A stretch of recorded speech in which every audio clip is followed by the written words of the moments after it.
from the Jobs tab in the Enterprise Manager.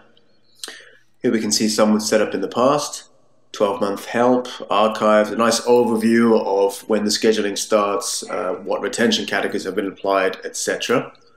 But what we're going to do here now is we're going to create a new job. Here we can open up the job settings, general, normal, threshold job, sent items, delete files, shortcut sync jobs. These are the standard out-of-the-box options.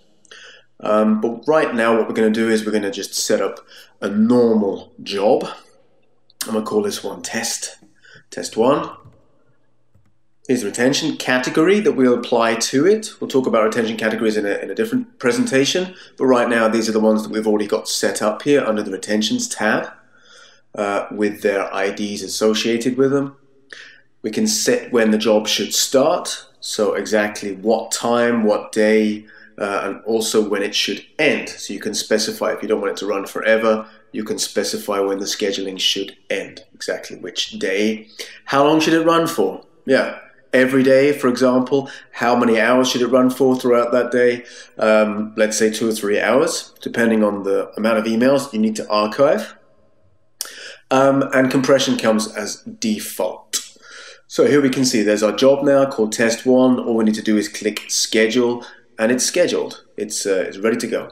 Here we can see the retention category is applied to it, a nice clean overview, a snapshot of everything that's needed there. And if we go and have a look at the job reporting tab, we can take a look in the pool monitor to see the status of that job as well. So as we can see here, nothing has actually been started, and test 1 is sitting in the pool waiting to begin.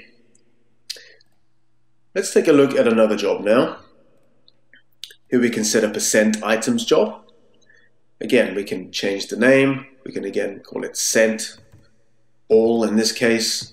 Retention time, again, let's define which category you would like to have associated with that. So how long should it be archived for?